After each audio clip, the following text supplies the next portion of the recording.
Então vamos lá, galera, vamos começar aqui, tá? Eu já falei pra vocês, né, eu já tinha dito que o governo Lula, desde que colocou o Sidônio entrou nesse governo na virada do ano, ele vem tentando conter a série de cagadas, não só de comunicação, mas de estratégia que ele vem fazendo. Então você tem que pintar aqui na cabeça, ok, é um governo que tá indo muito mal e que precisa arrumar as estratégias, senão ele vai ser varrido do mapa já nas próximas eleições. E eles perceberam isso. As eleições de 2024 deram o tom pro PT de que eles estão superados e de que a população brasileira tem novas prioridades e que não vem caindo na conversinha dele. E o que resta ao PT é um mito. É um mito do papai Lula que cuidou deles e fez essas pessoas melhorarem de vida num período, gente, que já tá fazendo 20 anos atrás. No período ali do boom das commodities, 2006, 2007, 2008, 2009. Essas pessoas, a gente precisa entender, o Lula solidificou um eleitorado nos anos de 2005 a 2009, entendeu, Riso? Foi um período aí de 4, 5 anos que o Brasil teve um crescimento acima da média, tá? Puxado pelo boom das commodities e pela, vamos dizer, sabedoria que houve de parte da equipe econômica do governo Lula, até então, a turma do Palocci, e da turma do Fernando Henrique, que fez a transição com eles, em, né, manter uma política econômica minimamente racional por um pequeno período de tempo, né? A gente imaginar direitinho, o governo PT ficou 13, 14 anos no poder, agora, mas nesse mandato do Lula já tá indo pro terceiro, né? Então já são 17 anos no poder, né? Então, 15, 16, 17 anos, sabe? Esqueci o impeachment da Dilma, mas foi um pequeno período de tempo em que ele contou com um tipo de política econômica realmente racional, foi um pouco menos da metade. O resto foi só cagada, o resto foi tiro, porrada e bomba, o resto foi um governo ruim, tá? Então, o que aconteceu? Agora, sabendo que esse governo não tem muito futuro e sabendo que ele vem se comunicando mal, eles colocaram o Sidônio e você começa a ver essas novidades. Então, uma das novidades que eu falei pra vocês foi a mudança na questão do imposto de renda, vocês devem ter visto isso, tá? Uma política populista ligada ao imposto de renda, que no fundo não vai funcionar e a gente já deu a letra disso. Eles depois vão ver como é que faz com as contas públicas, tá? Com cálculos tirados do bumbum sobre as compensações que vão rolar, sobre tributações de ricos, com isenções contra as pessoas pobres da classe média, tá? E eu sempre gosto de isenção, mas quando eu olho ali, eu entendi o que vocês estão querendo, tá? Vai dar errado e tem a filha da putagem embutida, mas tudo bem, né?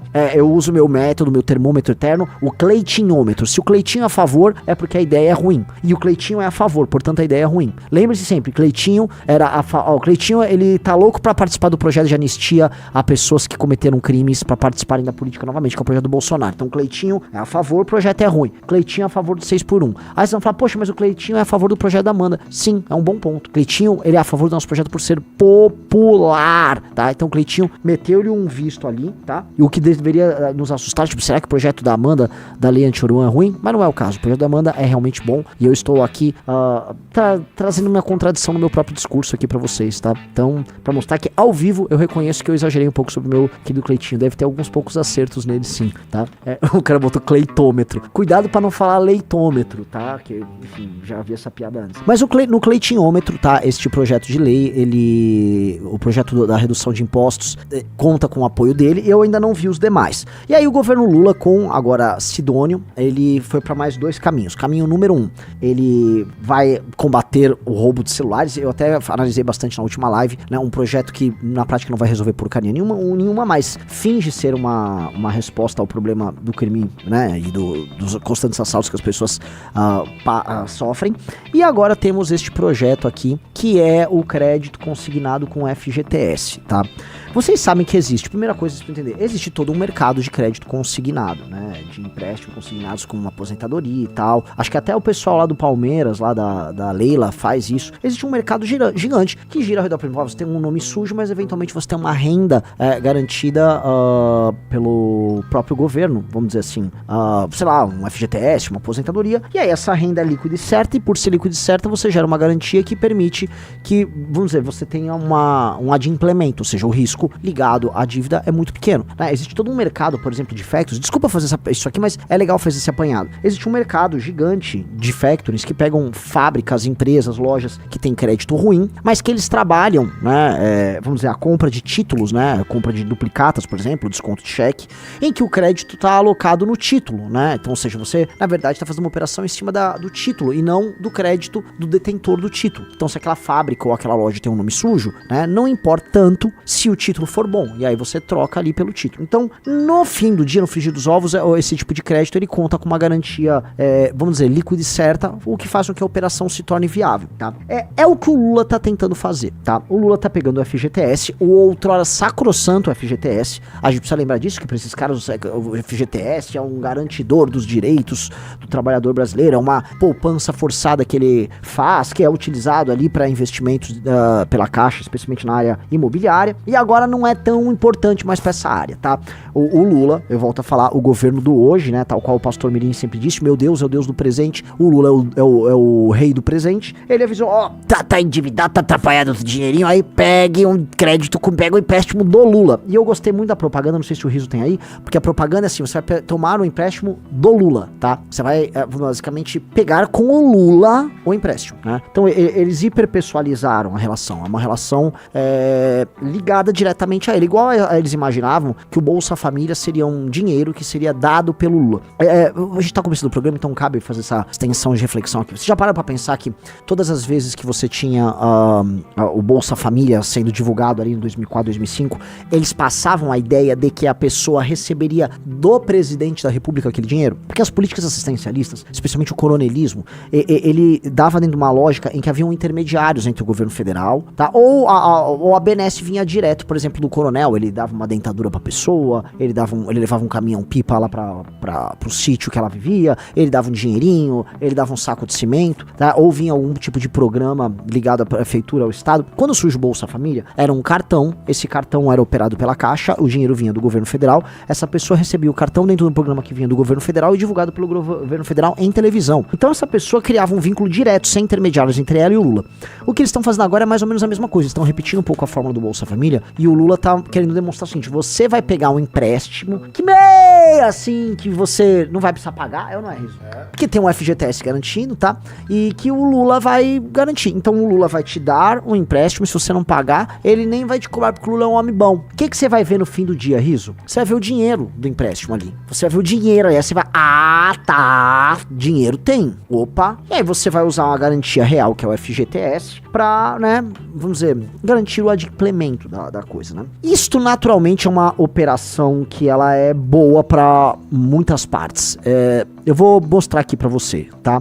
Riso, abra, por favor, o Twitter do Felipe Hermes, que eu julgo ser uma das figuras mais inteligentes do Brasil, tá? Quando o Felipe Hermes fala, eu presto atenção. Vamos lá. Ele explicou de uma maneira muito cortante isso e nós vamos ler aqui. Vamos lá. Isso, esse aí. Vamos lá. O Felipe Hermes botou aqui, ó. Alguns números. A expectativa do governo é 100 bilhões usando o FGTS como garantia, ou seja, 100 bilhões em empréstimo, tá? Com o FGTS em garantia. Entendeu isso, Riso? 100 bi, tá? Vamos falar real? 100 bi injetados na economia usando o FGTS como garantia. Isso implica em 30 bilhões em juros por ano, ou 90 bilhões em juros em 3 anos de contrato. Vocês entenderam? Ele está agora falando dos juros, né? Que vão acumulando ali, então ele está falando, a grosso modo, em 90 bilhões de juros em 3 anos de contrato. Para efeito de comparação, o FGTS tem lucro de 24 bilhões por ano, sobre um total de depósitos de 450 bilhões. Ou seja, todos os trabalhadores brasileiros que são CLT, o que é um erro da parte deles, tem um pedaço do seu salário, né, extraído, e ele é guardado, é depositado ali, e isso é o FGTS, é um pequeno percentual que é tirado deles e guardado, e eles não têm acesso, eles não podem dispor do FGTS. Aí ele diz, na prática, o governo prevê entregar aos bancos um valor equivalente a 1/5 do saldo do FGTS acumulado até hoje, apenas em juros nos próximos 3 anos. Então, veja só o que ele está falando. Como é uma operação que envolve juros, porque envolve banco, o governo está falando em entregar pros bancos brasileiros, no formato de juros, tá? 1/5 de todo o FGTS. Por favor, vocês entenderam o que está sendo dito aqui? A pior coisa, eu vou ficar muito chateado se vocês não estiverem entendendo o que eu tô falando. Dos 450 bilhões retidos do FGTS, 90, ou seja, 1/5, é juro que vai pro banco. Sistema financeiro. Walter Salles, porra, vou fazer outro filme, né? Tá tudo... Opa, que negócio é esse? Negócio da China. Quer dizer, da China não, porque a China é um país sério, né? E é real, China não... Enfim...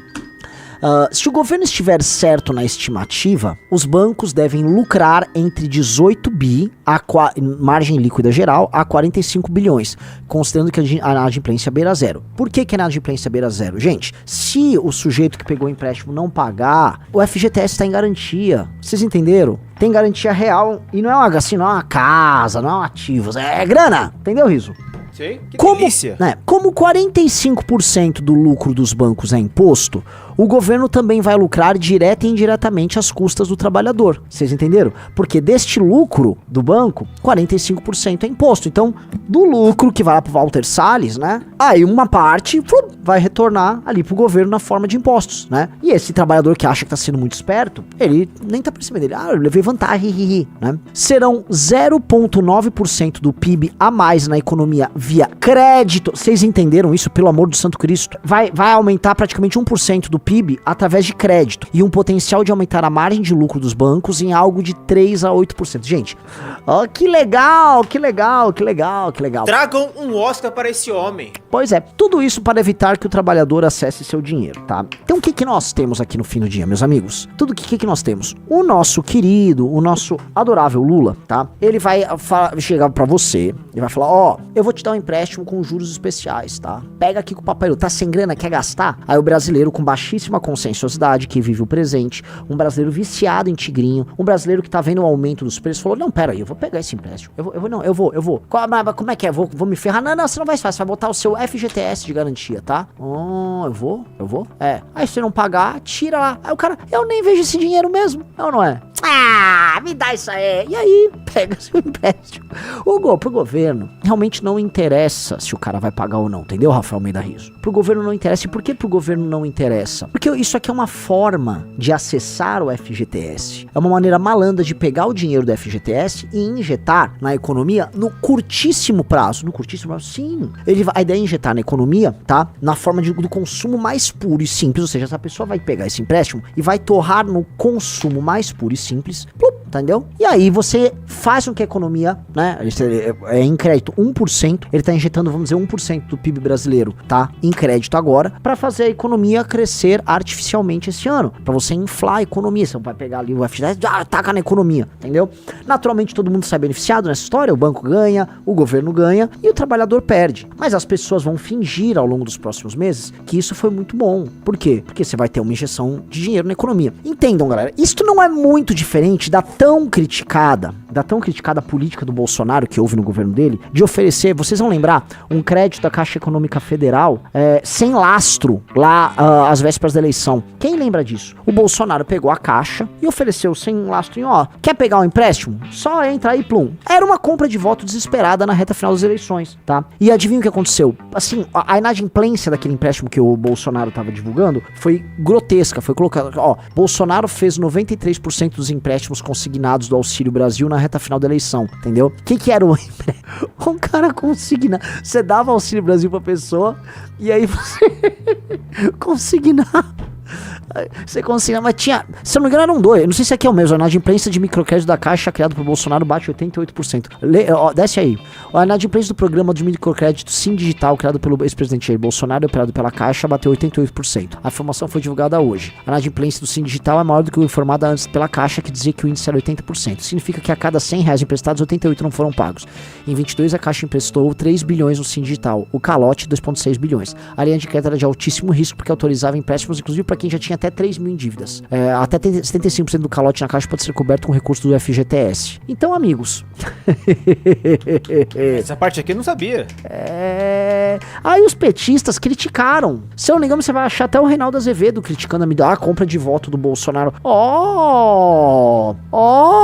Que curioso, não? Certas coincidências são muito coincidentes, né, amigo? Eles estão fazendo as mesmas estratégias. Quando a gente fala que essa porra é um bolsopetismo, que esses líderes políticos não valem a água que bebe, é porque a gente tá falando a real, cara. A crise nesse país é uma crise de liderança, é uma crise de imaginação. Sidônio e a turma do Bolsonaro não consegue imaginar coisas diferentes. Eles veem essa população, e a gente precisa pegar, que população é essa? É uma população iludida, é uma população profundamente ignorante. Nós somos o país do Pastor Mirim, nós somos o país do Tigrinho, nós somos o país da Mirginha, do Oruan, do Neymar, nós somos o país do que é de pior. Nós somos um país dos comportamentos repetidamente estúpidos e que vão piorando ao longo do tempo, né? Quanto mais informação se dá para as pessoas, pior fica a situação, né? Nós somos um país em que quanto mais liberdade se dá às pessoas, mais merda elas fazem com essa liberdade adquirida. E aí esses políticos percebem, e ao invés de tentar alterar essa cultura, eles abusam dessas pessoas, sabendo que, pô, a situação, vamos dizer, meu Deus do céu, o desnível entre quem sabe usar a informação e quem não sabe tá muito grande. Então o Lula vai oferecer agora esse empréstimo malandro, pra, né, consignado ali, amarrado com o FGTS, e assim, as pessoas vão pegar e vão achar lindo. Assim como ali no governo Bolsonaro, ele deu esse empréstimo, sabia que ia tomar calote, 88% das pessoas deram calote. 88% deram calote. E agora vai acontecer o quê? É óbvio que vão dar calote. E vai ser resguardado como esse dinheiro, senhor Rafa Almeida Rizzo? FGTS. Que foi o mesmo que resguardou do Bolsonaro. E se bobear, esse empréstimo que o Lula tá dando, inclusive é o da Caixa. Eu pergunto pra vocês, pelo amor do Santo Cristo, eu tô louco? Eu pergunto, assim, tranquilamente, tá? Pode ser que eu esteja louco, mas a gente vê a repetição dos mesmos erros, a gente vê a repetição da mesma... E é complicado. Eu tô trazendo esses elementos aqui porque, reparem, são coincidências muito coincidentes, né? São as mesmas práticas. Então você tá lá, dá um empréstimo pra essa pessoa. Essa pessoa não tem a mínima condição de usar o dinheiro. A real, ela não tem a mínima condição. Ela vai pegar esse dinheiro, vai gastar em consumo, esse consumo vai ficar girando e eles já têm como garantir. Ganha o banco, ganha o governo, a pessoa finge que melhorou as condições de vida dela e jogo que segue, tá? Isso tá com um print aí, o que é isso? É uma simulação desse crédito aí. Então, as pessoas estão fazendo simulação, estão postando no Twitter. Você pede 10 mil, esses 300 aqui já é o IOF que você tem que pagar já. Só que o pagamento é 48 de 352. Renan, você é bom de matemática. Quanto que dá 48 de 352? A grosso modo pega 50 vezes 350, né? 70... 17 mil, alguma coisa, vai dar aí? Por aí. Ó. Você pede 10, o governo te cobra 16. Que gostoso. Esse é um empréstimo normal também, né? O taxa de juros, lógico que tem. Sim. Então vocês estão entendendo, né? Mas é o seu dinheiro. Sim. Mas olha só, mas o Papai Lula cuidou de nós, hein? Papai Lula cuida de nós, hein? Papai Lula é bom. Então eu jogo novamente a pergunta pra vocês, tá? Vocês entendem que esse país é um país de filha da puta, né? Vocês entendem, né? Vocês entendem que isso é uma sacanagem, isso é uma grande de uma filha da putagem. Vocês entendem que não há, vamos dizer, chance disso aqui dar certo, né? Então, vamos lá, vamos fazer o checklist, tá? Governo Lula agora tá propondo aí uma alteração no imposto de renda pra tentar ganhar a classe média e mudar a fama de taxade. Porque é isso, porque os caras dele, né, as figuras públicas deles vão ficar vindo a público, não, que taxade. A maior redução do imposto de renda da história do Brasil foi o Lula que fez, né? E ainda puniu os ricos, né? Coisa 1. Coisa 2, vamos lá. Olha só, o Lula tá combatendo o crime, sim. O Lula tá indo agora pra cima lá dos ladrões de celular, tá com nada, tá fazendo porra nenhuma. Beleza, 2. E coisa número 3, não, olha só, veja só, agora o Lula tá dando um super empréstimo. Vocês vão ver a propaganda. A propaganda, ela é construída pra vincular o Lula, o envio desse dinheiro, e é um dinheiro que a pessoa não vai pagar. Então, pensa o seguinte, a pessoa vai ficar, ela vai ter uma injeção de dopamina, plum, né, pá, vai ficar toda dopaminada, consegui pegar a grana, tô com a grana, e ela não vai ter a sensação ruim, tá, de ter que pagar, você entendeu? Ela não vai ter, é o que todo brasileiro sonha, que é uma benesse sem um compromisso, você não tem que pagar, então, pô, que delícia, é um eterno carnaval, sim, é tipo um carnaval, esse carnaval não tem fim, você vai receber uma farrinha agora, você vai gastar e você nem vai sentir depois, porque você, né, como você é um dentre milhões, né, você não percebe o efeito em escala que isso tem, né, então a gente tá falando aí de coisa de 100 bi, né, vamos lá, vamos ver a propaganda, e aí você tem que entender o game que tá envolvido, dá raiva, velho. Qual que é a propaganda? Laser? Uhum. Apertou o orçamento, o juro tá alto, pega o empréstimo do Lula. O governo Lula liberou o crédito do trabalhador, uma nova linha de empréstimos consignados para quem trabalha com carteira assinada, com juros muito mais baixos. Como é que você pega? Solicite diretamente pelo aplicativo da Carteira de Trabalho Digital. Autorize o acesso aos dados e em 24 horas você receberá ofertas de crédito. O empréstimo é descontado diretamente da sua folha de pagamento e você pode usar 10% do seu saldo do FGTS como garantia e, em caso de demissão, 100% da multa rescisória. Já tem um consignado e agora? Não tem problema. A partir do dia 25 de abril, você poderá usar esse programa para migrar suas dívidas, trocando o juro mais alto que está pagando pela taxa mais em conta do empréstimo do Lula. É melhor ainda, ele já bate na folha, né? Você vê que o banco vai ganhando privilégios, né? Esse é um tipo de empréstimo que a dedução já vem em folha de pagamento, Riso. Então, puta saco, né? Se é DRH da empresa, já tem que fazer ali na hora, tal, tome-lhe, plum. Mas puta, foi demitido, ou seja, o que o Lula tá fazendo é o seguinte, o Lula chegou ali com os bancos, falou, precisa injetar dinheiro na economia, os bancos, gente, tá tudo inadimplente, tá osso, tá tudo quebrado, nós somos bancos brasileiros, né? A gente nunca vai sair perdendo, tá? Nosso oligopólio tem que ser garantido. E o cara, como é que nós faz isso aqui? Nós precisamos resolver, botar uns dinheiro aí na economia do FGTS. Aí o banco, então, deduz da folha, se não, dá o valor da rescisão e ainda põe o FGTS com garantia. Eu não vou perder dinheiro aí. Mas imagina que não vai perder. O companheiro Salles fez um filme agora, super legal aí, nós gostou lá, foi pros Oscar, nós americanos perderam da gente, né? Os americanos perderam o Oscar da gente. É importante aí, os companheiros do banco vão fazer. O que mais os companheiros vão fazer? Não, os companheiros do banco vão só fazer isso, tá? De resto, você tira lá do FGTS e aí vamos pedalando as coisas, que é o que a gente faz. Então, beleza, então vamos fazer os créditos aí, bota a música. Isso aqui, no cara, se ficar desempregado, pega a rescisão, só que você tem a garantia, entendeu, Denis? Denis perguntou, você tem uma garantia com a FGTS, se ficar desempregado, se não pagar, aí acabou também. Bom que o governo botou uma mulher bonita pra fazer propaganda. Sim, tem que ser uma mulher gata. Mulher bonita, segundo o próprio Lula. Você viu a propaganda também? Eu pego o empréstimo com o Lula? Tá, a capa é o seguinte, apertou o orçamento, os juros tá alto, pega o empréstimo com o Lula, para com isso, pega o empréstimo com o Lula. Vai lá com o Lula e o Lula te dá o empréstimo. É o Lula que dá o empréstimo. Ó, que legal, né? E assim, quantos milhões de brasileiros vão falar, o Lula me deu o empréstimo, Riso? Muito. Quantos? Eu me lembro, eu sempre conto essa história, eu me lembro quando eu era uma criancinha, 3 anos de idade, eu me lembro 3 anos de idade. Que momento, que é importante pra gente entender o raciocínio, né? Tinha tido uma obra que eram os Arcos do Jânio, né? Basicamente tinha uma favela ali perto da região central e essa favela, uns cortiços, cobriram os arcos que o Jânio tinha construído.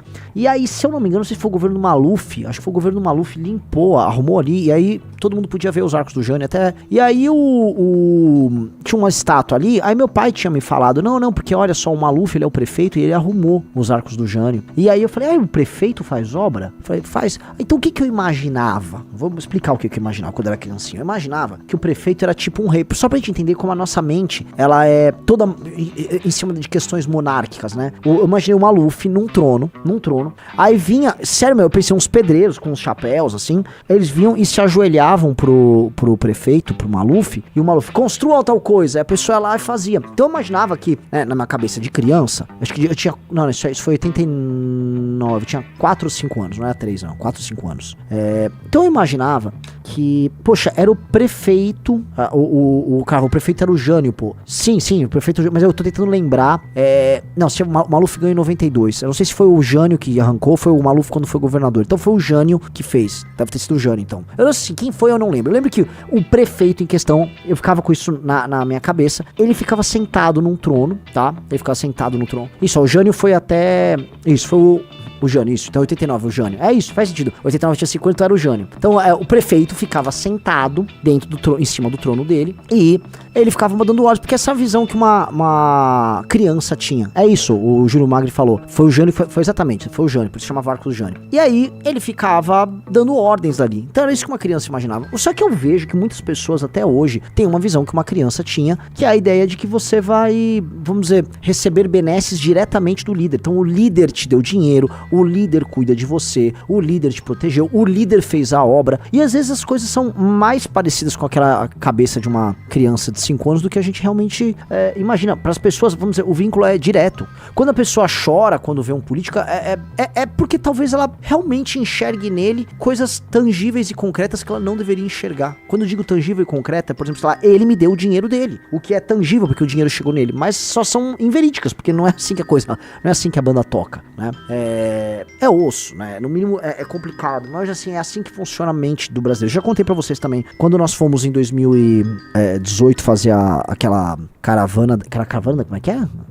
O segundo turno da eleição? Jornada Patriótica, né? Pra atacar o PT no reduto deles. Eu fui conversar com eleitores petistas ali no interior de Pernambuco, né? E as respostas assim, é 13. Não, mas o Lula fez a coisa. É 13. Lula me deu. Vermelho é bom. Era bem assim. Eu gosto do Lula. É 13. Não, mas a Lava... 13. É 13. É Lula. Aí você fala, o cara gosta do Lula. Aí quando você tenta conversar, o cara já vai entregando assim, não, porque... Não, o Lula é bom. O homem deu as coisas pra mim, é bom. 13. Então não tem muita conversa, né? O Lula deu a coisa pra ele. É uma relação ali bem, né, transacional com o Deus dele ali. Então o Lula tá querendo reconstruir isso, dado que as últimas pesquisas mostram que ele está perdendo, não apenas ele perdeu classe média urbana, tá? Isso já era um processo, acho que é um processo imparável. O que o Lula tá perdendo é o eleitor base dele, que é esse eleitor humilde, que é esse eleitor mais pobre, que mora nos interiores, especialmente no Nordeste, um pouco do Norte, periferia de grandes cidades. E esse eleitor, se eles perderem, eles perderam tudo. O PT, na boa, o PT declara, entre aspas, aqui declara falência, né? Não tem o que o PT fazer. Então, eles não podem perder esse eleitor. E ainda que este cara, tá? Que basicamente vai pegar esse empréstimo, ele é essencialmente um trabalhador, vocês entendem, né? Ele é um trabalhador assalariado que recebe ali com folha de pagamento, tal, CLT, então que tem essas deduções. Então é um caso bastante específico, não é todo mundo que vai cair neste mundo, você entende, Riso? Sim. Não é todo mundo, é um público específico, não é exatamente aquele eleitor lulista, tá? E aí eu tô querendo saber como é que esse eleitor lulista, que basicamente recebe, ele não é um CLT, como é que esse cara vai, né, ser verdadeiramente contemplado? O governo vai fazer dinheiro jogado de helicóptero ali? Talvez o governo acredite que os efeitos de injetar 100 bi na economia, como ele pretende agora com esse empréstimo, vão fazer com que na prática você tenha ganhos em escala na economia e essa pessoa mais humilde, ela seja contemplada com isso. Mas eu não acho que isso vai acontecer. Eu não acho que isso vai acontecer por uma série de razões, mas a principal é o seguinte: se esse cara, que é um cara assalariado, CLT, ele vai atuar... Pega ali, ó, pega aquele famoso mapa CLT versus Bolsa Família. Vocês vão entender agora. Imagens, tá? Tem um mapa que é mais gradiente, né? Mas não seria esse, é um mapa... Será que é esse? Tem um CLT versus Bolsa Família, o Bolsa Família eleição. O mapa, tem um mapa, né, que mostra basicamente assim, quem é CLT tá nas regiões que menos dependem do Bolsa Família. Logo, a economia que será diretamente impactada é a economia, em especial dos estados de regiões que você tem mais gente economicamente ativa. Se vocês estão entendendo o que eu tô falando, essa aqui é uma política que não vai atingir diretamente o eleitor clássico do Lula. Vocês entendem? Vocês entendem exatamente? Ele tá basicamente contemplando com esse tipo de política o eleitor que não votou, a grosso modo que não votou nele. Concordas, Rafael Almeida Riso? Concordo. Tá, entendeu? Então, você pega esse mapa, né? Bolsa Família supera trabalho com carteira em 3 estados. Você olha aí, esse aqui é um mapa muito parecido com o mapa eleitoral do PT.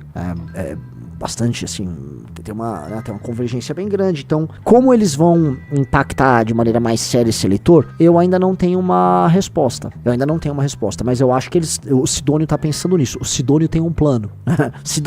Porque já é a terceira deles, tá? Como resposta do governo a 2 anos de inoperância e confusão. São 2 anos de inoperância, confusão, de bagunça. O orçamento foi aprovado, o governo, vamos dizer, vai pra agora pra tentar ir pras cabeças, só que ano que vem é ano eleitoral. Então você já para pra pensar o seguinte, que este ano o governo vai precisar fazer as medidas que irão impactar o ano que vem. Então, agora, especialmente daqui a outubro, a gente vai ver todas as tentativas do governo federal de construção de instrumentos de mudança da opinião pública para chegar ano que vem e ter uma posição competitiva para as eleições. E nada, por enquanto, foi feito para o próprio eleitor. Por enquanto, foram políticas feitas para o eleitor, curiosamente, para o eleitor adversário, tá? Talvez uma tentativa de reaproximar esse eleitor dele. Tá? Tô muito curioso, tô sendo bem honesto, tô muito curioso para ver qual vai ser o efeito disso, ainda que eu acho que o efeito pro Lula em parte será positivo, sim. Em parte será. Então, imagina o seguinte, para esse eleitor que trabalha com carteira assinada, senhor Rafael Almeida Riso, tá chegando para ele agora, ao mesmo tempo, um empréstimo que o cara pode pegar e o fim do imposto de renda, uma isenção de imposto de renda. Então, plau, na mesma, o cara vai falar, caramba, né, o Lula gosta de mim, eu sou um trabalhador, o Lula gosta de mim. Que é uma tentativa de reaproximação das esquerdas com os trabalhadores, no que eu me lembro daquela discussão que todos os petistas estavam tendo com a turma do PSOL sobre a Erika Hilton tratando do 6x1. pra vocês forem lembrar direitinho, aquela discussão sobre 6x1 era o seguinte, a esquerda só fica falando de democracia, só fica falando de traveco, de pinto, de aborto, de maconha, sabe aqueles assuntos que eles adoram, que eles são fissurados, só que a gente tem que voltar a ser uma esquerda ligada às condições materiais do trabalhador, não sei o quê. E aí quando vieram com aquela discussão do 6x1 e tal, que em si ela era absurda, né, que era em si uma discussão muito complicada, o que rolou, né? Eles perceberam, nossa, engajou. Pô, se tá engajando, a gente chegou nessas pautas e o PT percebeu isso à época. Ainda que o PT não tenha botado pra andar, porque a pauta em si era uma maluquice, né? O projeto da Erika Hilton, o projeto era uma merda. O projeto não andou, virou o ano e o PT começa a tratar dessa agenda, né? A agenda é ligada a trabalhador. Lembrando que você vai encontrar muito provavelmente, tá, uma convergência estatística bem grande entre esse trabalhador assalariado de renda média barra baixa, formal, e evangélicos. Você vai começar a encontrar, vamos dizer, uma relação próxima entre esse trabalhador e gente que está se tornando com o tempo cada vez mais conservador. Então, é uma forma de atingir materialmente esse cara. E quando eu entendo que boa parte dessas pessoas humildes que caem no movimento evangélico, especialmente nas igrejas pentecostais, eles caem também por conta de um discurso muito material, ligado à prosperidade, volta a repetir o pastor Mirim, ao Deus do presente, né? Eu começo a imaginar, bom, o Lula está tentando ele próprio ser o Deus do presente dessas pessoas. Pararam pra pensar nisso, né? O pastor Mirim, ou mesmo todos esses pastores, o pastor Mirim é lógico que uma alegoria pra um tipo de picareta digital, pentecostal aí que fica rodando, mas boa parte do movimento neopentecostal e das teorias aí de prosperidade são baseadas, vamos dizer, em ofertar uma melhoria material na vida das pessoas, em troca de doações que eles fazem na igreja. Eles ficam criando histórias, parábolas e curas e vitórias, né, em geral fictícias, para enganar, para engrupir esses fiéis. E é a mesma coisa do coach. Então, em vez de você idolatrar o Marçal ou idolatrar um determinado pastor, em geral pilantra, que vai ficar te engrupindo, você, não, pera, o papai Lula cuida de mim, eu dou o voto, veja só a transação, eu dou o voto pro papai Lula e em troca o papai Lula me dá o empréstimo e restitui, ou seja, minha vida materialmente melhora com o papai Lula. Papai Lula é muito bom, papai Lula é o verdadeiro Deus, papai Lula é o coach, papai Lula me trouxe a prosperidade que o Marçal não me trouxe, que o meu pastor não me trouxe, o papai Lula trouxe. Então pera aí, papai Lula é direto aqui ó, cadê o imposto aqui na minha folha? Que sumiu, não tem imposto, cadê? Então é esse o lance que o Lula tá querendo passar. Veja como temos um problema claro aqui. O Brasil é um país de baixíssima produtividade. Então, naturalmente, sua produtividade é baixa. E se você concorre ou concorria em cadeias globais de produção e começa a perder espaço nessas cadeias, você começa a ficar com pouco dinheiro aqui. Então as pessoas vão ficar mais pobres. E esse é o problema brasileiro. Nós somos pouco produtivos. Portanto, nós seremos necessariamente pobres. Os deuses do presente, né? O coach, o pastor picareta e o político lá Lula, Bolsonaro incluso também, que ele fez a mesma coisa no final do mandato dele, todos esses caras, eles não propõem um aumento da produtividade. Olha que curioso, né? Ou seja, eles não vão criar uma verdadeira emancipação. O que eles querem é uma relação transacional. Você vai dar algo pra eles e em troca eles vão te dar algo. Este algo é uma sensação momentânea de prosperidade que vai passar. Ele vai te dar uma sensação momentânea de prosperidade que vai passar, em troca você vai dar dinheiro ou voto. A transação, entendeu? É uma relação transacional. O problema desse tipo de relação transacional é que ela é de curtíssimo prazo, ela vai te dar uma dopamina, você fica, tô feliz, consegui, não, agora destravou meu código, não, agora Deus intercedeu aqui por mim através desse menino de 14 anos, de 15 anos, ou de um pastor que tá pulando na minha frente, tá, então rolou uma, né, é uma questão transacional, tal. O Lula me deu um crédito, cara, tá aqui, ó, o Bolsa Família, não sei o que, abateu do meu imposto, não, peguei o empréstimo agora, vocês estão prestando atenção. E nessa transação, ele em si não tá mais produtivo, ele em si não está gerando mais renda por hora, e este político não está atacando nenhum dos problemas que realmente importam para tornar o Brasil um país melhor. Então, necessariamente é uma merda de curto prazo. Pelo amor de Deus, vocês entenderam o que eu falei agora? Vocês entenderam o que eu falei agora? Porque agora você junta os pontos. A gente não vai sair do buraco. Tudo que a gente faz é trazer para valor presente uma expectativa futura. Então, um vende a expectativa futura que você vai ficar rico. Aí você já começa a se sentir rico na hora, né? Pô, tô me sentindo rico agora. O cara tá falando o Marçal mesmo fala, né? Você vai pegar, você vai agora no hotel mais caro da sua cidade. Você vai tomar um drink, tomar um café lá. Vai gastar um dia, mas tem começar a conviver nesses lugares, você sentir parte daquilo pra mudar teu mindset que você pode ganhar dinheiro. A pessoa, não é isso, né? Eu vou viver aqui a valor presente, tá? Né? O que o cara tá falando pra eu mudar meu mindset. Você não vai mudar bosta de mindset nenhum. Se não tiver dinheiro pra voltar lá, aquela pessoa, né, o atendente lá do bar, as pessoas vão só te achar um bobo que foi lá consumir. E existem produtos voltados pra esses bobos mesmo, entendeu? E você vai ser o bobo que vai lá achando que mudou alguma coisa, né?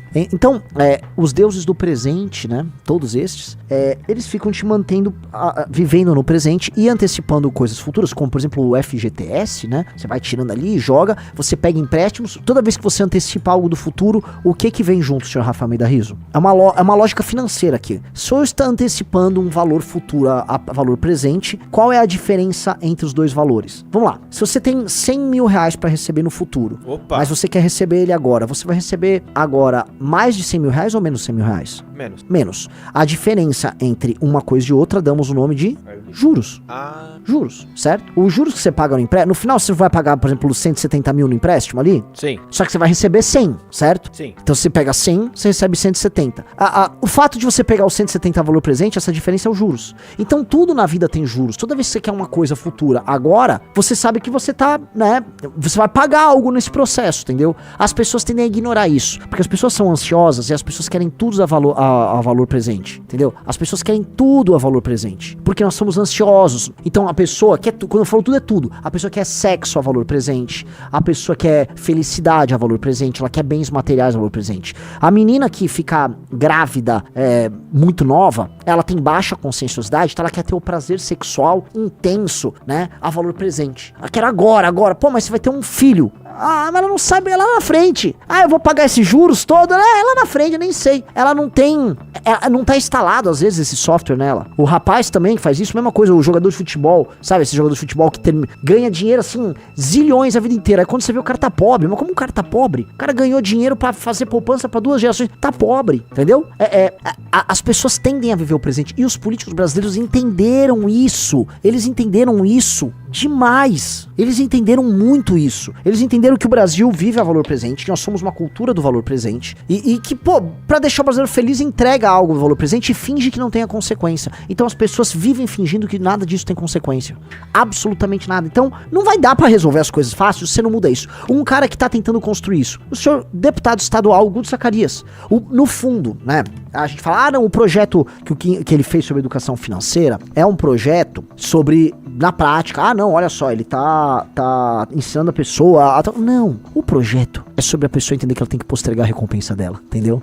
O projeto dele de educação financeira é sobre ensinar jovens a postergar a recompensa, que é a principal característica desse negócio que eu fico falando o tempo todo, que é a conscienciosidade. Quanto mais consciencioso você é, quanto mais você posterga a sua recompensa, maior tendência ao sucesso você tem. É assim que funciona. Então, assim, todas essas coisas são coisas de baixa conscienciosidade para uma cultura de baixa conscienciosidade, um povo que não tem a menor ideia. Vocês entendem que, assim, quando um banco dá um empréstimo pra uma pessoa que ele sabe que ele não vai pagar, aí ele mete a pessoa, não é nem dá um empréstimo, ele empresta, já viu o cheque especial? A pessoa ela é tentada a usar o cheque especial. Ela é tentada e ela começa. Quando vê, a dívida vai escalonando num valor colossal. A pergunta que fica, como é que a pessoa topa isso? Como é que ela não percebe? Ela meio que não percebe, porque ela tá vivendo talvez a dopamina de tenho esse recurso a mais, eu consumi um negócio a mais. Aí depois o banco faz um acordo com ela. Ela vai ficar quebrada. O banco já não sai no prejuízo, que ele vai pegar essa dívida e ele vai vender para essas empresas tipo recovery. Essas empresas vão ficar cobrando, a pessoa fica recebendo aquelas ligações de cobrança. E aí ela faz um acordo no final com essa empresa para pagar, entendeu? E aí ela faz um acordo se ela quiser limpar o nome dela. Então ela faz esse acordo, com base nesse acordo ela recebe. E o banco entendeu a lógica, o mecanismo hoje do funcionamento do crédito no Brasil, tá? Quando não é esse tipo de esquema com o governo, sejamos honestos, quando não é esse tipo de esquema no governo, é, na prática, um esquema que o banco sabe que vai tomar o calote e o game tá em fazer a pessoa se endividar monumentalmente com juros bizarros, porque ela não tem noção dos juros que ela tá pegando, e aí ele vem com um acordo depois. Isso porque os juros são tão altos que no processo, nas negociações que tem no meio, o banco já vai ganhando. Então o dinheiro emprestado pelo banco, aquele principal, sabe, o dinheiro que realmente a pessoa pegou efetivamente, ele já pegou de volta. Então ele vende a dívida da dívida e o jogo segue ali. É um jogo, do ponto de vista administrativo, que é uma insanidade. Já pra eu pensar assim, se um americano visse isso, ou um japonês visse isso, fala, puta que pariu, isso aqui não tem o menor sentido. Como é que é?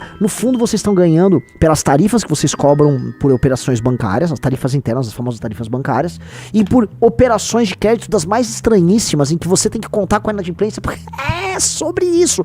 É um sistema maluco. É um sistema maluco. Só que assim, você sabe, tudo tem dois lados, né? E eu fui já tentar olhar o lado do banco no Brasil. O banco falar, gente, você acha que o brasileiro sabe fazer conta? Vocês querem ter um mercado bancário com uma população que não tem a menor ideia do que tá fazendo? Como é que você vai ter esse mercado, né? Vamos dizer, o setor financeiro, você vai ter que criar instrumentos. Isso aí, esses instrumentos você precisa de escala para sobreviver esses instrumentos. Então apenas poucos bancos vão participar disso, porque poucos bancos, você precisa de uma escala muito grande para fazer valer a pena. Você tem que criar gigantescas operações de cobrança. Então tudo tem que ter escala, tudo tem que ser gigante, tudo tem que ser monumentalmente grande. E aí você não consegue ter pequenos concorrentes. É por isso que não tem pequenos e bancos médios concorrendo nisso aí. Você não consegue ter. E é assim que funciona boa parte do nosso sistema financeiro. Diz que agora com as fintechs, né, você vai construindo essas micro concorrências, mas mesmo as fintechs, elas estão se agrupando junto com os bancos, elas viram operações ligadas com operações dos grandes bancos brasileiros, né? Mesmo as fintechs já estão se alterando, né? Então, e isso ainda tem a questão das empresas, né? Porque bancos que gostam de atuar pros pequenos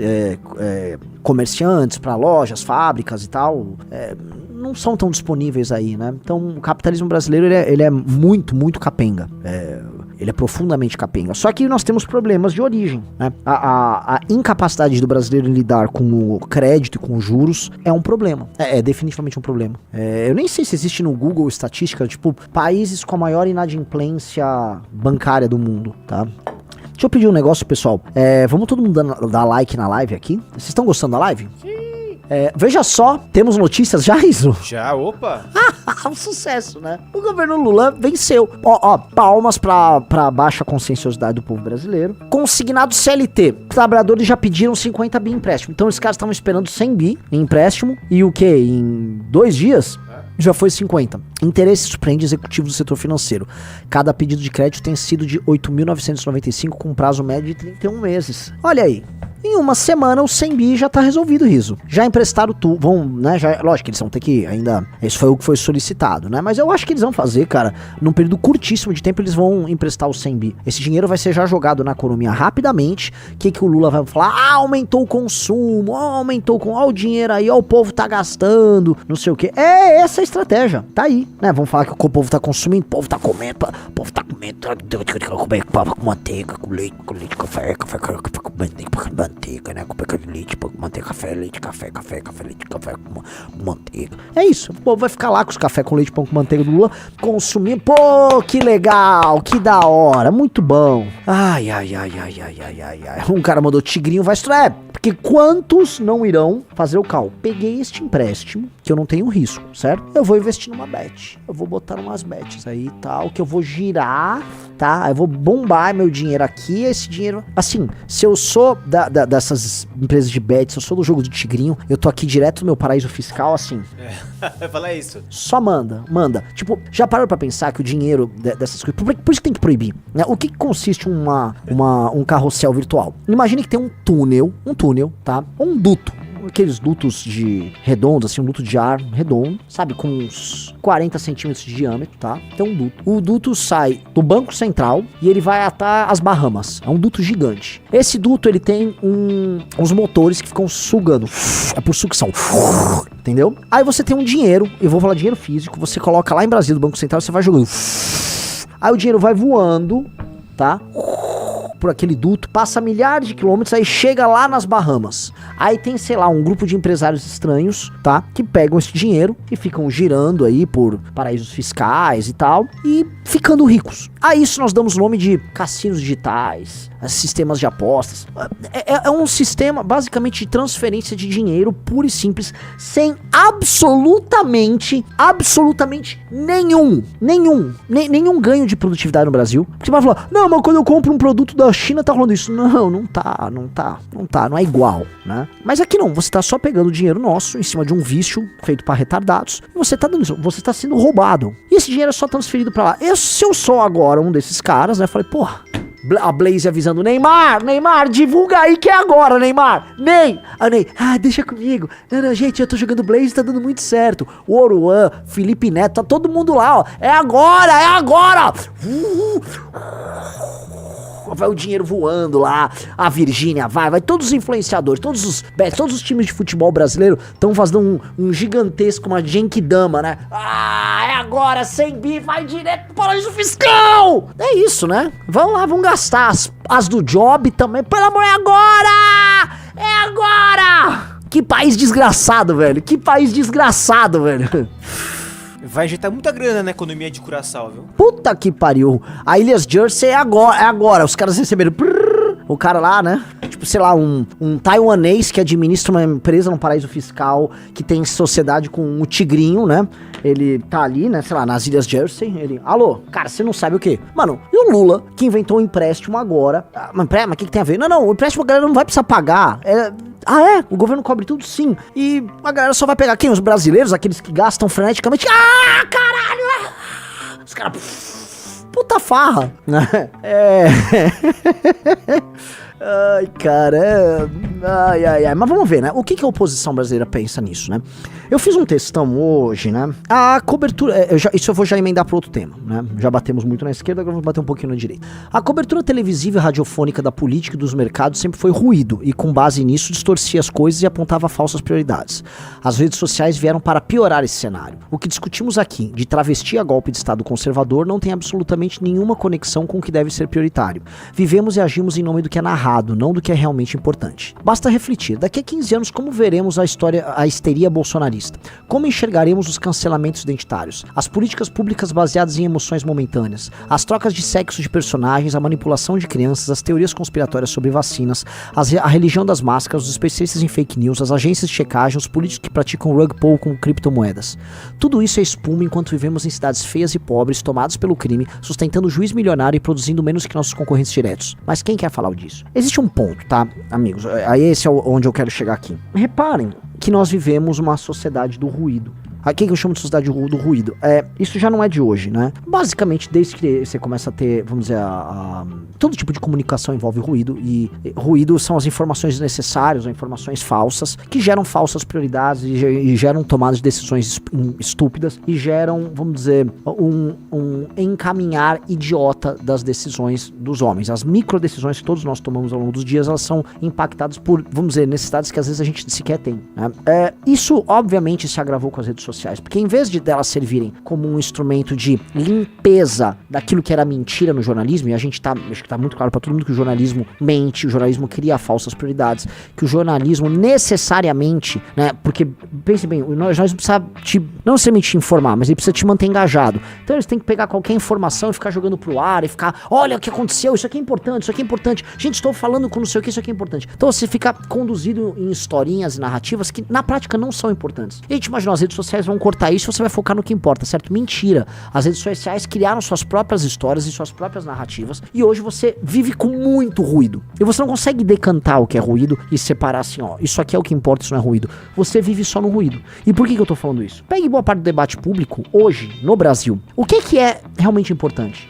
Quem está falando hoje em guerra contra o crime organizado? É real. Esse fim de semana eu vi as pessoas agora compartilhando um vídeo do Bukele em que ele basicamente fala, tá? E ele que fez isso, então ele tem toda a moral pra falar. O que nós aqui do MBL estamos falando há 1 ano e meio. Que temos que decretar guerra ao crime organizado, é guerra, e o problema do crime organizado é ocupação territorial. Você viu isso, né, Riso? Agora estão falando isso. E atrás de quem já tá falando isso no Brasil, ninguém vai. Quem aqui sabe que a gente há muito tempo tá falando de guerra ao crime organizado? Então, assim, isso é prioridade. Combater o alto funcionalismo no Brasil, que leva boa parte do orçamento. A gente fala, o projeto mais importante sobre isso hoje no Brasil é do Kim. Mas vê se isso tá no debate. Ninguém quer discutir isso. A galera quer discutir. Adivinha, o que a oposição quer discutir? Anistia. A Débora. A Débora é o assunto mais importante, né? Então parece assim, pra te entender o negócio. Aquelas pessoas que o Bolsonaro chamou de bobalhonas, que os bolsonaristas deixaram ficar na frente dos quartéis aí por meses a fio, agora o Brasil tem que parar por elas. É natural que as penas que elas estão recebendo são injustas. É natural. Elas são injustas. E você pode falar, agora, este é o assunto mais importante do Brasil.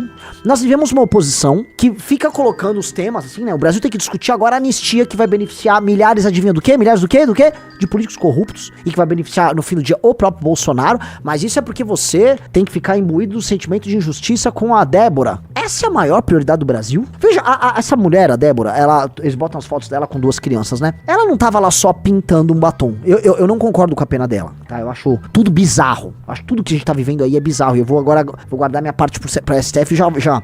É obviamente bizarro, mas gente, ela não é uma santa, ela é uma pessoa, uma mãe de família que foi irresponsável, deixou as crianças dela em casa pra ir ficar brincando de golpe de estado com um bando de louquinho, influenciado por esse bando de filha da puta do bolsonarismo que ficou enganando ela. Ela não pensou nos filhos quando foi se colocar em risco pra tentar a porcaria de um golpe de estado junto com um monte de maluco. Então, não é heroína de porcaria nenhuma. E estão vendendo um troço pra você que é mentiroso. Ela é uma pessoa que estava lá cometendo crime sim, e que está recebendo uma pena desproporcional por conta disso. Agora, ela sabia o que ela estava fazendo. Ela sabia muito bem o que ela estava fazendo.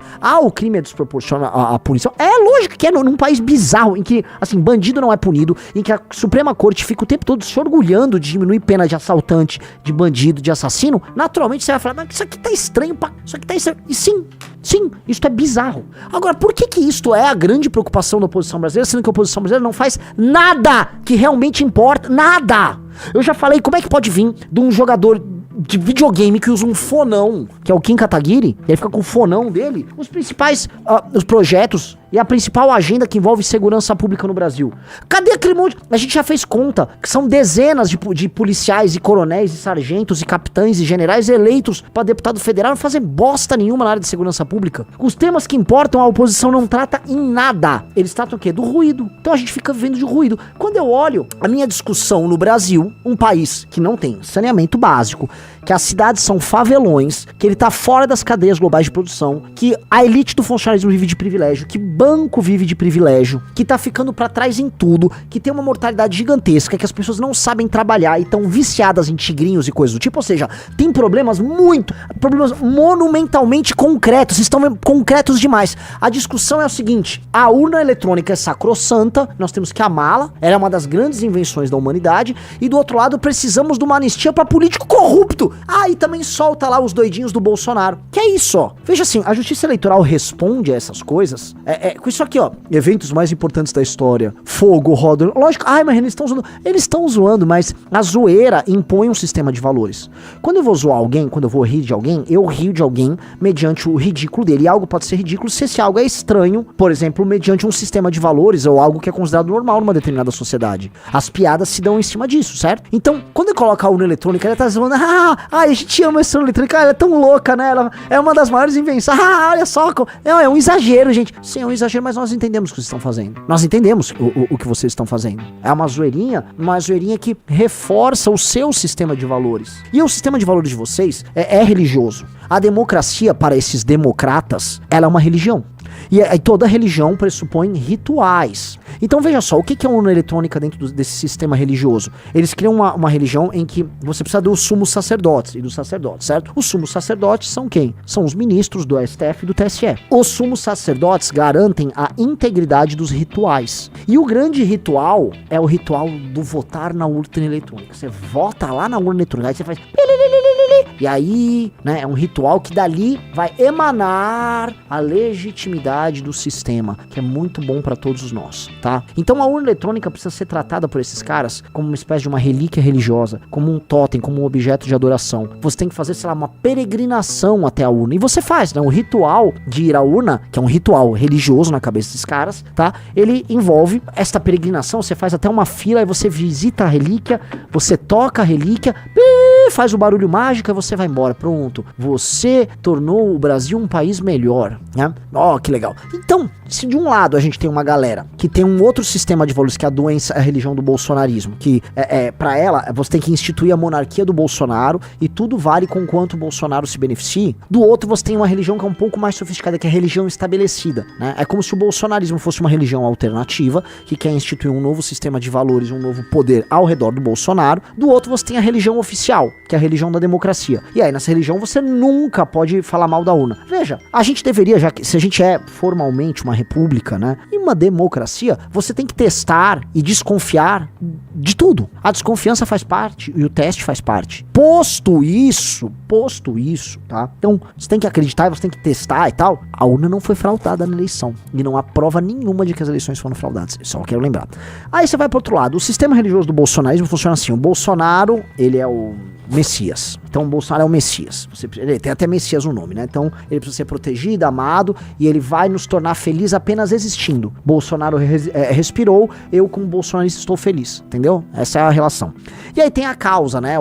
Existem os inimigos do nosso Messias. E aí as pessoas lutam pela causa. A Débora, ela tá sendo transformada numa mártir da causa. Ela é a Joana Dark do Bolsonaro. Ó, o sacrifício. Veja só, a falsa religião do Xandão quer queimá-la em praça pública, né?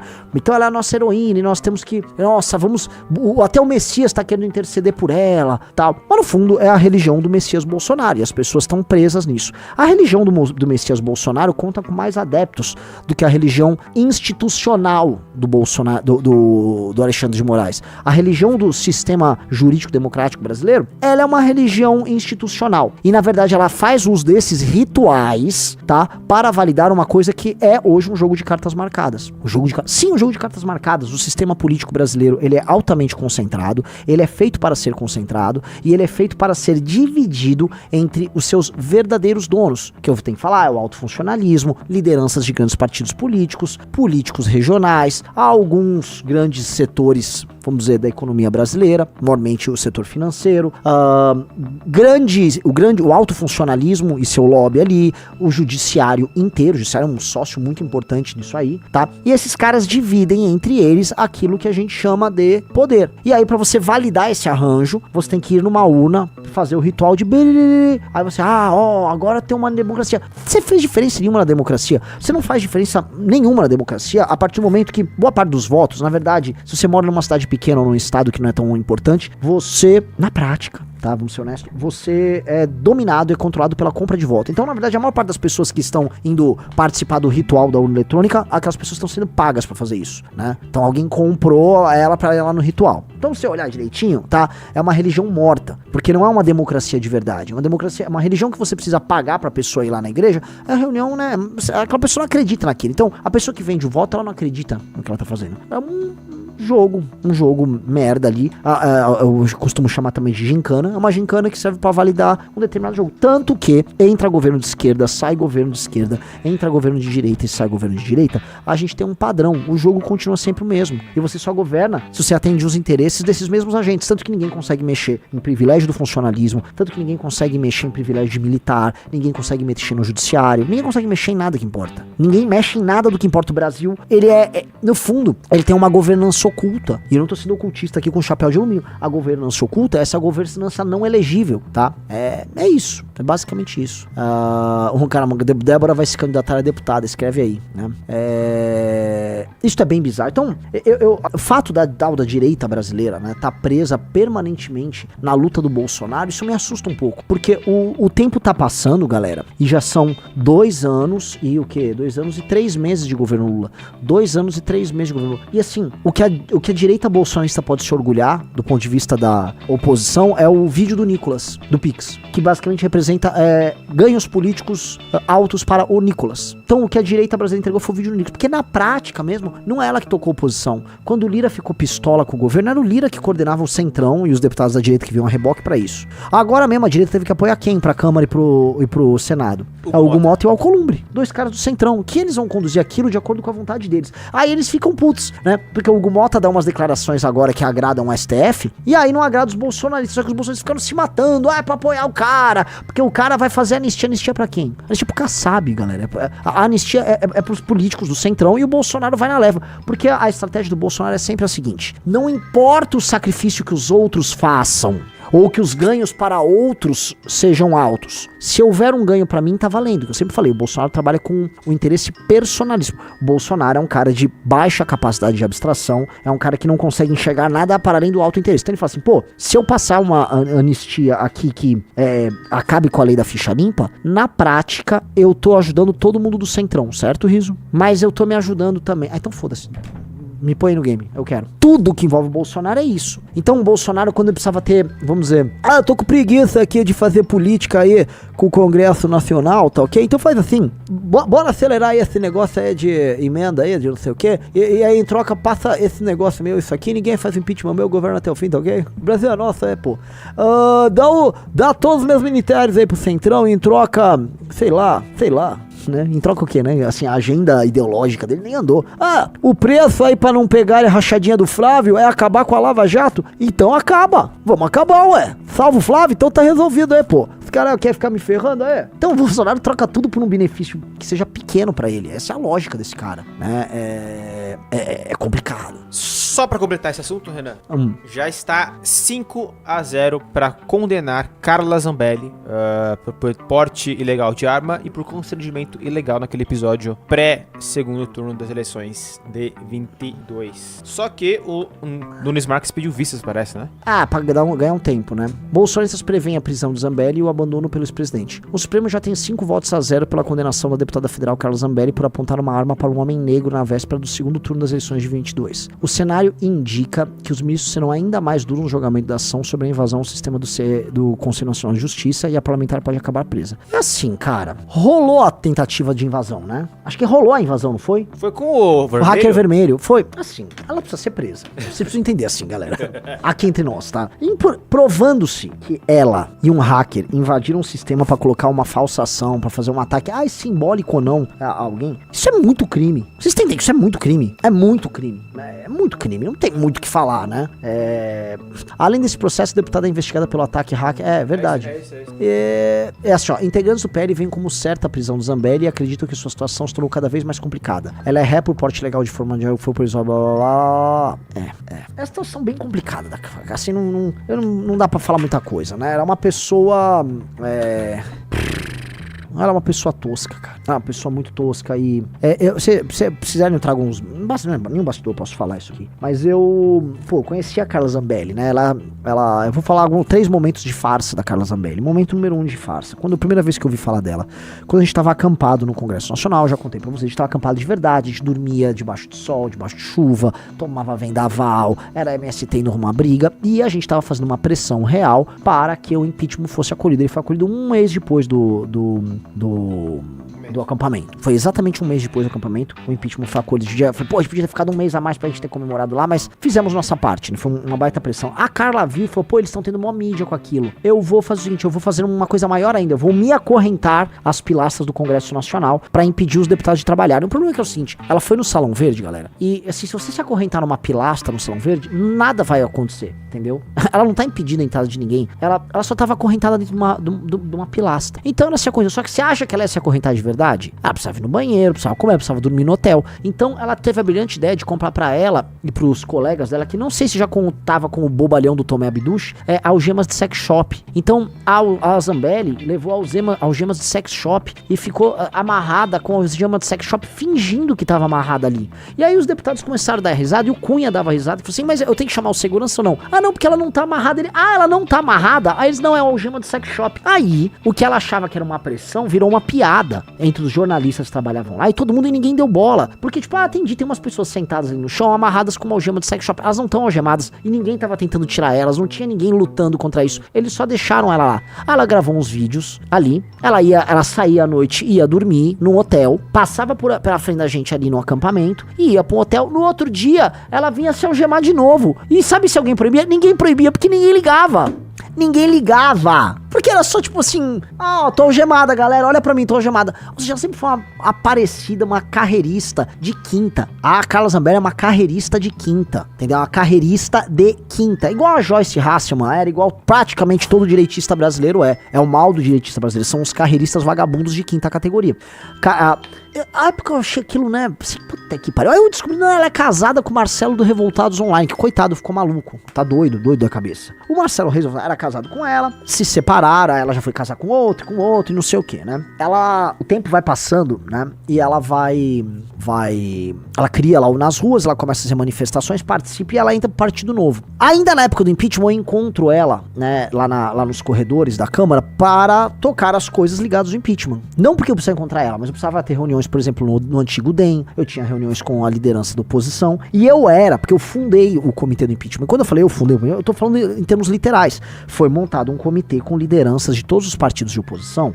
Então, o presidente era o Mendonça Filho, que era do DEM. Aí tinha gente do PSDB, tinha gente do PPS, tinha gente do MDB, o Peronde era do MDB, tinha gente do PP, tinha gente do PR, que hoje é o PL, tinha gente de vários partidos, e todo mundo com planos, fulano vai ajudar com os evangelhos, quem ajuda com a Frente Parlamentar da Agricultura, era um comitê, a gente tinha reuniões regulares pra também organizar manifestação, vamos conversar junto, porque tinha a última manifestação pra fazer, e aí ela aparecia só interessada em como ela ia aparecer na foto, aí um dia ela tava com algumas ciúmes de alguma coisa, e veio ser grosseira comigo, eu falei, bom, não vou perder meu tempo com isso aqui, né, e dei assim, eu nunca achei que uma pessoa como ela fosse prosperar na política como prosperou, porque eu tinha uma crença infantil, e errado tava eu por ter sido infantil e achar que as coisas iriam melhorar. Não, agora as pessoas estão despertas, né? Imagina que, né, bobo, né? Eu sou péssimo, sou um merda. Então, certo tá ela, tá? Aí peguei, né? Tempo passa, e aí eu começo a ver, assim, ela tenta se aproximar do bolsonarismo enquanto xinga o bolsonarismo. Ela era grudada no pessoal da Lava Jato, então ela queria puxar muito o saco dos caras da Lava Jato, que ela achava que o grande vetor de poder era a Lava Jato, assim como a Joyce. A Joyce gravou um livro, ela fez um livro sobre a Lava Jato, você lembra, Riso? Eu escrevi o livro da Lava Jato. Então, né, elas ficavam lá grudadas, assim, queriam grudar no Moro, Dallagnol e tal. Vai chegando a eleição 18, ela tava no Novo, né, aí tinha indo o prazo pra mudar, ela muda e vai pro PSL, né, pra concorrer pelo PSL. Trai rapidinho os caras do Novo, vai pro PSL, começa a falar mal dos caras do Novo, se junta, começa a gostar do Bolsonaro, ganha a eleição não por muito pra deputada federal em 2018, faz um mandato horrível, mas fica, né, mamando o Bolsonaro como se não houvesse amanhã, né, mandato horrível, e fica grande em rede social falando besteira. O que acontece? Vai pra eleição 2022, é a deputada mais votada de São Paulo depois do Guilherme Boulos. Ela teve mais votos que o Eduardo Bolsonaro. Essa mulher, a mulher da algema de sex shop, a mulher que era do Fêmen, a mulher que não sabe falar nada, é uma retardada, sem escrúpulos, ela teve isso. Mas eu tenho que parar de me assombrar. Porque eu sempre me assombrei, eu falei, meu Deus, o que há de se fazer com isso? Nada. A real você tem que relaxar o ombro, respirar e falar, as coisas são como elas são. Você tem que ser meio zen, você tem que ser meio budista, né? Aceite as coisas como elas são. Uma das primeiras coisas pra você parar de cometer erros e pra você parar de sofrer com os problemas do mundo, em especial os erros da democracia, que envolvem o conjunto de ações individuais, de vontades individuais de pessoas equivocadas, que esse conjunto ainda é conduzido por, vamos dizer, algoritmos e vontades coletivas e efeitos manada, né? De gente inescrupulosa. Então, assim, se eu for ficar me estressando, eu morro. Então eu tenho que me manter muito, muito calmo. Muito calmo, porque se você vai ficar, ai meu Deus, eu vou perder a fé na humanidade. Olha, cara, nunca foi pra ter fé na humanidade. Maldito do homem que confiou em outro homem, não é? Não é um ditado aí e tal? Não podemos, assim, acreditar. Se maldito é o homem que confia no outro homem, imagina quão maldito é um homem que confia em muitos homens, né? Então não confie. Entenda que as decisões das pessoas vão ser as mais estúpidas possíveis. E elas sempre tomam decisões estúpidas, ainda mais coletivamente, quando tem um efeito, né, coletivo de Então, assim, como é que vai ficar marcada a Carla Zambelli na história? Porque, assim, vamos ser honestos, ela vai perder o mandato dela. Vamos ser honestos, provavelmente ela vai tomar uma cana. Rafael Almeida Rizzo. E o bolsonarismo vai fazer com ela o que ele faz com todos. Vai largar ela no caminho. A não ser que ela se torne uma vítima conveniente em algum momento. Aí ela vira uma Débora, ela vira um Daniel Silveira. O Daniel Silveira, o Bolsonaro não falava dele por um tempo. Depois falou. Depende, você é uma vítima que o Bolsonaro gosta, conquanto você faça o quê pelo Bolsonaro, Rizzo? O quê? Seria submisso. Não só isso. Traga vantagem pra ele. Não basta ser submisso, tem que trazer vantagem. Se você traz algum probleminha pra ele não liga pra você. Tipo assim, Débora no dia 8 de janeiro. Baderneira! Nem conhece, é comunista infiltrado isso aí é o desocupado. Hoje. Ela pode ser útil, né? Brasileira. É a manicure aí com crianças. Uma pessoa de bem. No dia, Baderneira! Tem bobalhões aí! Tá ok? Bobalhões aí! Aí ele levou vantagem. Opa, eu amo ela. O Brasil precisa dela, tá ok? Tô tocado por isso. Eu não consigo não pensar no Bolsonaro do André Guedes, né? Agora eu gosto dela, tô levando vantagem, tá ok? Gosto da Débora. Baderneira! Não é Baderneira, não é mais. Pera, corrija aí. É complicado. complicado. Cara, então assim, a gente tem que manter a calma, porque ou você mantém a calma, ou você perde completamente a sanidade e você vira um doido. Porque, né? Então assim, vamos entender qual vai ser o papel na história da Carla Zambelli. Carla Zambelli é a mulher que teve, vamos lá, um mandato completo e muito provavelmente quase outro mandato completo, né? Então um mandato pouco, o que ela teve de projetos aprovados? Eu não consigo me lembrar de projetos aprovados pela Carla Zambelli. Eu quero saber quantos projetos ela relatou, de fato. E quantos projetos que ela relatou nas comissões foram aprovados em comissão. Eu não tenho esse número aqui, mas eu sinto cheiro de quase nada. Sabe outro que é assim? Muitas pessoas têm ele em alta conta, que é arrumado, né? Pose, o príncipe, um dos maiores inutilidades do Congresso Nacional. Então Carla Zambelli tá lá, né? Sabe quando ela vai se tornar útil pro bolsonarismo, Renan? Naquele outro processo ali que ele falou na matéria, porque daí vão caçar os votos dela. E aí Valdemar perde três deputados, perde fundão. Perde fundão correspondente. E perde, lógico, 3 cadeiras ali ela vai ficar útil. Sim. Hoje, como ela tá sozinha, só perde o mandato dela. Sim. Né? Muito bem colocado. Entra o suplente e pronto. Sim. É verdade. Entra um suplentão, Valdemar tem a grana, aí perder 3 federais, pô, só de fundão é o quê? 120 milhões? 12 milhões, não, só de fundão é 12 milhões por deputado. 36. Então são 36 milhões de fundão que ele tá perdendo, tipo, Valdemar, pô, mas calma aí a democracia, né? Ó a ditadura aí, Xandão, ó a ditadura, tem como chegar numa composição? Aí chega a composição, ela perdeu o mandato, mas ele não perde dinheiro. Gente, Carla Zambelli, você cedeu. Esse é o jogo, esse é nitidamente o jogo. Vamos lá, quero aprofundar. Vocês sabem qual vai ser o legado da Carla Zambelli? O legado da Carla Zambelli, para o eleitor dela, foi nenhum. Ela talvez tenha levado umas emendas lá para regiões do interior de São Paulo, que ela tentou construir uma base política ligada a ela no interior, e ela tem um movimento político que era o Nas Ruas, que era o movimento dela própria, né? Um movimento de uma pessoa só, que consistia em ela alugar um caminhão de som e participar de manifestações puxando o saco do Bolsonaro. Não há projetos relatados, não há, vamos dizer, criação de campanhas grandes. Rapidinho, não é piada, Renan. Entrei no site dela agora, eu vou ver as propostas dela. Vamos ver. Desculpa, não tem. Isso aqui dá um corte, hein, Riso? Isso não é piada. Atenção, galera, pra vocês verem que não é implicância. Você entra no site da Carla Zambelli e coloca propostas. Quais são as propostas dela? Página. Erro 404, página não encontrada. Isso aqui, ó. Puta que pariu. É sobre isso, galera. Isso aqui, assim, é o foco, né? Agora, emenda aparece, porque emenda ela não controla muito. O dinheiro tá lá, é só ela destinar, né? A proposta, assim, né? Cara. E emenda, cara, tem 2. Emenda parlamentar, tá, gente? Emenda ao projeto. Tem 2 aqui só. Esse aqui é o site oficial dela, aparentemente. Tem 2 só emenda. É a emenda a projeto dos outros, isso. Não é emenda orçamentária. Não, emenda ao projeto, é isso. Então ela incluiu duas. Gente, ela fez 2 emendas a projetos existentes. Galera.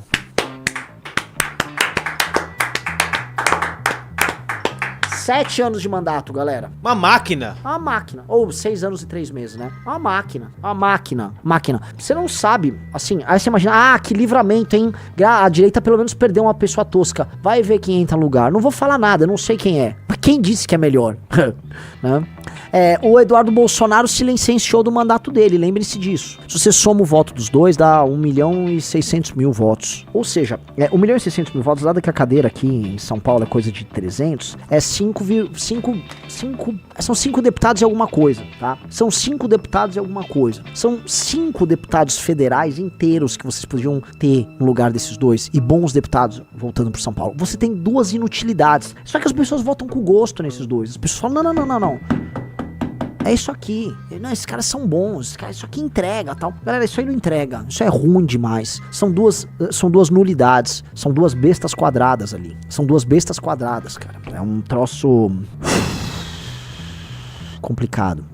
Então, entenda assim, isso que eu falei da falta de prioridade, né? Como a gente vive um mundo de ruído, e tudo hoje é ruído, nada é prioritário. E nessa falta de prioridade a gente se perde no mundo. E a falta de prioridade, naturalmente, ela está, né, nas duas mãos, tá? Na esquerda, na direita. Nem falo do centro, que o centro não existe, né? Mas a esquerda e a direita, basicamente tá lá a esquerda, no fundo, querendo que você vire um travesti. E tá aí a direita querendo agora, sei lá, que você saia, vamos dizer, você saia as ruas pra salvar o Bolsonaro. Tipo, por quê? Gente, por que nós estamos envolvidos? Você pararam pra pensar que a gente tá vivendo lutas que não tem nenhum sentido? Elas não precisavam existir. Por que tem manifestações? A gente tem que discutir manifestações que o Bolsonaro tá fazendo para resguardar os direitos políticos dele por conta dos crimes que ele cometeu e por conta de crime que outras pessoas cometeram, que estão tendo punições que ele considera injustas e algumas não são. Gente, nada disso é prioridade pra gente. A gente podia simplesmente esquecer que o Bolsonaro existe. Tem essa opção, sabe? Olha, e se eu esquecer que o Bolsonaro existe? Pronto, os seus problemas vão estar todos lá. O problema é que assim, o Bolsonaro é como se fosse uma cortina que você coloca na frente dos problemas e você não vê. Fica a cara dele, olha pra mim, não olha pro problema não, ó. E aí quando você fala, mas Bolsonaro, o que você quer fazer se você for presidente? Me dá metade aí do Congresso que eu faço tudo. Faço igual o Bukele, faço igual o Trump. Tá ok? Eu resolvo todos os problemas do Brasil. Quais são os problemas? Eu não sei, mas eu resolvo. E como você vai resolver? Também não sei. Mas confia em mim. É isso. O cara nunca abriu a boca pra dar uma ideia sobre nada. Numa dessas entrevistas que ele deu no Flow, ele foi falar de uma ideia. A ideia consistia em fazer uma série de cassinos, se eu não me engano, ou resorts em Angra. Obviamente porque ele tem uma casa em Angra. Ali em Morungaba, Mangaratiba, só o nome. Então ele tem uma casa, vou me beneficiar, né? Levo vantagem. Então a mente dele é aquela mente estreita do cara que só pensa nele. Igual o projeto, uma vez que ele narrou, muito feliz, que foi no Flow também, que ele... vou reduzir o imposto do jet ski, pô. É um mercado muito grande. Eu gosto de jet ski, eu reduzi o imposto de jet ski. Entendeu? Eu levei uma vantagem imediata. Eu só percebo o mundo por conta do quê? Das minhas sensações imediatas. Tudo que eu vejo está a meu alcance é o que existe. O que eu não vejo, ou não eu tenho transações, ou não é benefício imediato, não existe. É uma realidade muito louca. A realidade mediada pelas sensações do Bolsonaro, né? Então você... Imagina, tem que ser um povo muito, muito débil pra viver pelas sensações de um homem tosco. Porque assim, né? O brasileiro, já teve, vamos dizer... Vou dar um exemplo, né? Você vai encontrar em várias regiões do Brasil pessoas que têm mártires, ou santos, ou padres, ou filhos. Mas, assim, Antônio Conselheiro, que sujeito complexo, que sujeito sensível. Morreu junto com as pessoas que ele fundou uma comunidade. Eu vou falar, tá? Baita líder. Então assim, mas é um líder messiânico, isso igual. Quem dera o Bolsonaro fosse o Antônio Conselheiro. Quem dera ele fosse um Antônio Conselheiro. Não é, então assim, a gente conseguiu assim, nós temos um líder messiânico tosco e filho da puta. Eu acho muito curioso como você sempre confunde Mangaratiba com Mambucaba. É Mambucaba? O Bolsonaro tem casa em Mambucaba. Sabe quem tem casa em Mangaratiba? Deve ser o Neymar. É o Neymar. É tudo que esses bongoranga, bonga, tangagonga, bongalanga, né? Você sempre confunde a mesma coisa. Vamos lá, olha só, isso aqui é mais uma dessas coisas, né? TCU pede ao governo dados sobre contrato de 478,3 milhões para a COP30, né? Então o tribunal, veja só, esse aqui é o nosso PTzinho, toda pesada aí. Eu vou PTzar gostoso. O TCU, que é o Tribunal de Contas, vê possíveis irregularidades em contrato firmado, sem licitação entre o governo Lula e a Organização dos Estados Ibero-Americanos para a Educação, Ciência e Cultura. Tá, o governo fez um face de um evento que não deveria receber. A gente precisa colocar aqui. O Brasil não deveria receber esse evento. Belém não tem condições de receber chefe de Estado. Então o governo agora vai fazer repasse de quase meio bi para esse negócio, né?